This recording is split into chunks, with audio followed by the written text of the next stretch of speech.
2:41 a.m. on December 4, 2025, at the Katchcha Air Base in northwestern Crimea, a Russian MiG-29 with tail number Red 24 had just touched down after a sortie lasting more than 3 hours.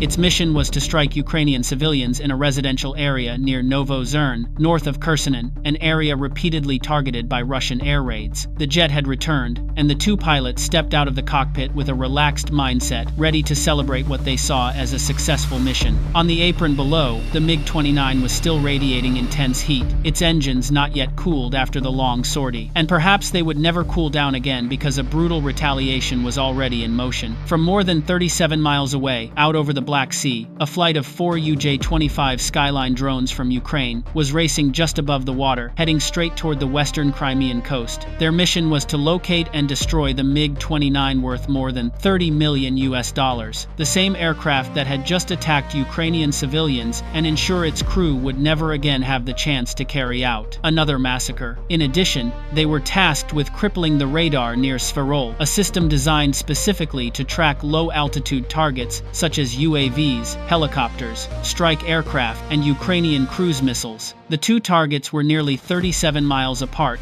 but they shared one thing in common. Both lay deep inside what Russia believed to be a safe zone, an area where Ukrainian UAVs supposedly could not reach. For more than 370 miles beforehand, the formation flew in complete radio silence. The drones hugged the coastline, slipped beneath civilian air corridors, and exploited every tiny gap in Russia's radar network gaps, charted by HUR analysts after months of data collection until they were within striking distance.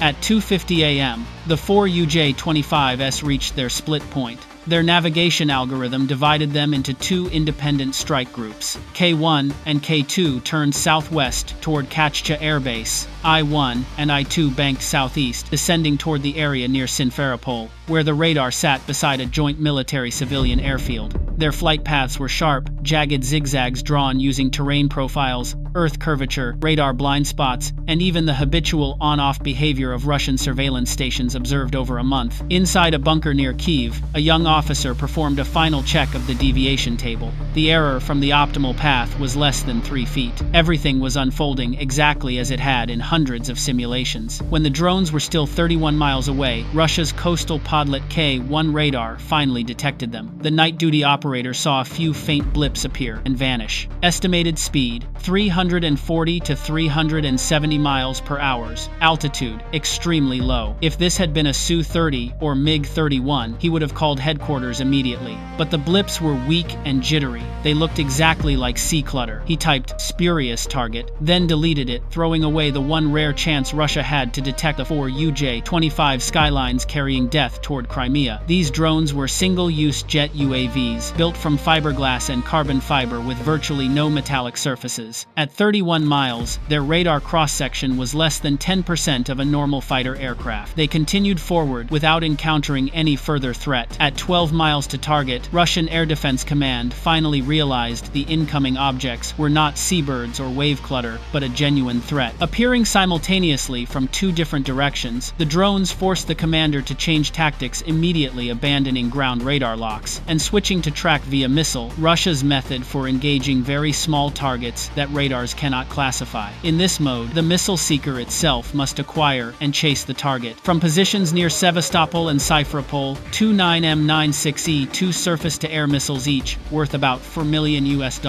ignited and streaked into the night sky. These were not ordinary SAMs. The 9M96E2 was designed specifically to kill small, maneuvering targets. It could pull 60 grams, change direction almost instantly, and adjust trajectory within fractions of a second. But Ukraine had anticipated this. The moment the seekers began detecting faint reflections off the UJ-25's carbon fiber bodies, the drones reacted with two different evasion patterns. Toward Katchcha, K1 and K2 dropped altitude, diving close to the ground and forcing the missiles into extreme negative angles, an environment in which the 9M96E2 often becomes unstable because of dense, turbulent airflow. Toward Syferapole, I1 and I2 executed hard lateral turns, creating curved flight paths that threw off the missile interception algorithms within seconds. The missiles tried to chase, but constant changes in input data forced their seekers to recalculate trajectories again and again. Once the tracking angle exceeded the missile's limits, their control fins no longer had stable airflow to generate corrective force. That moment marked the onset of aerodynamic stall. All 4 missiles lost stability, shuddered, then plummeted into the ground and exploded.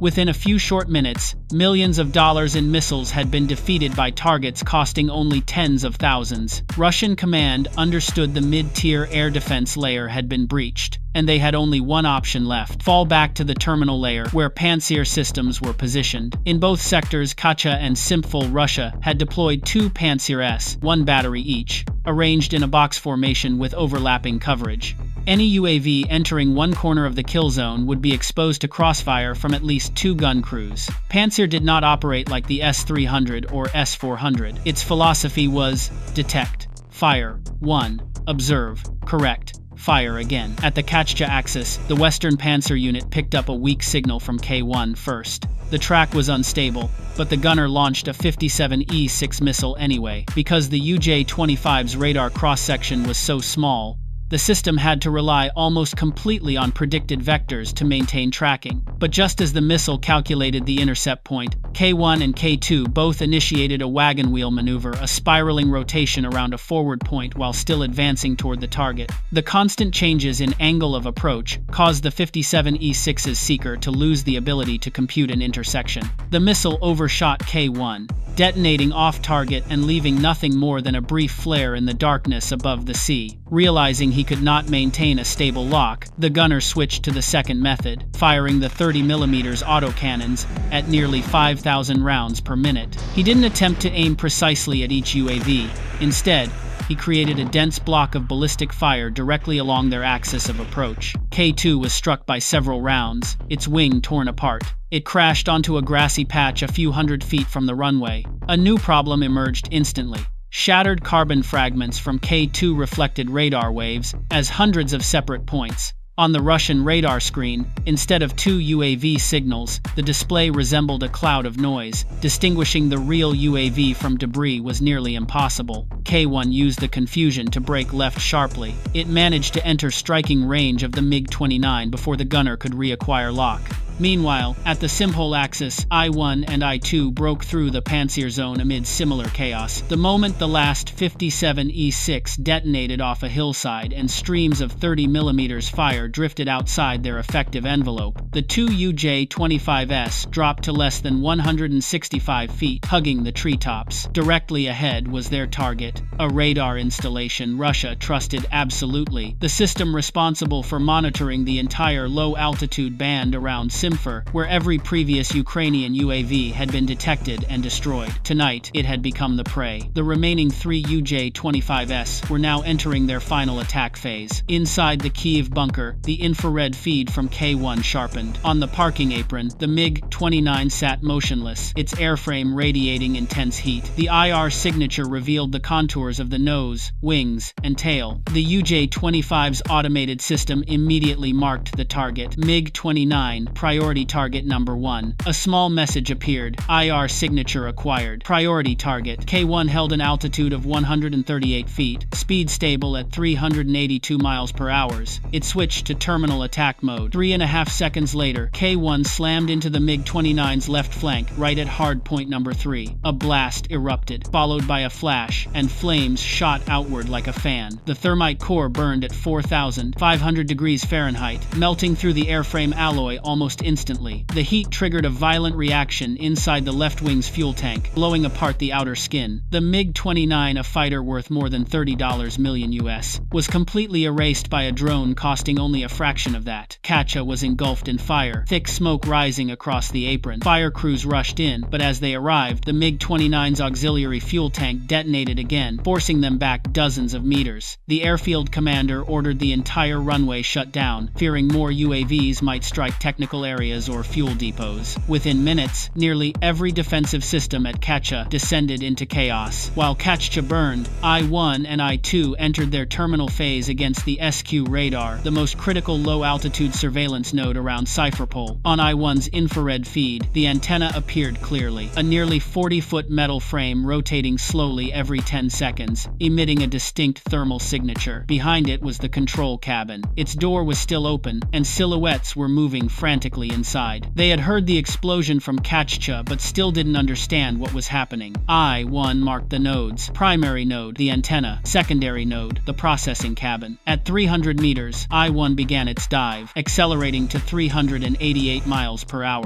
The camera shook slightly as the angle steepened. In the final 0.2 seconds, the entire frame contained nothing but the Ertish antenna, enlarged like a towering steel machine. Impact. The thermite warhead burned through the antenna's base, destroying its rotation assembly and causing the entire structure to collapse toward the control cabin. Inside, the radar screens went dark instantly. The system was dead. Moments later, I-2 struck from a supplementary angle, smashing into the signal processing block behind the antenna. A second explosion tore through the module, destroying the power systems and data links. The entire technical site shuddered. Cabin lights flickered, then went out completely. The power grid was severed at its core. The Ertish SQ, Russia's low-altitude eye over Crimea, was wiped out in seconds. Within just a few minutes, Russia had lost a MiG-29 and an Ertish radar, two critical assets for low-altitude air defense. Crimea's surveillance network was partially paralyzed, no longer able to determine where the UAVs were or what might come next. The MiG-29 was not just an expensive fighter.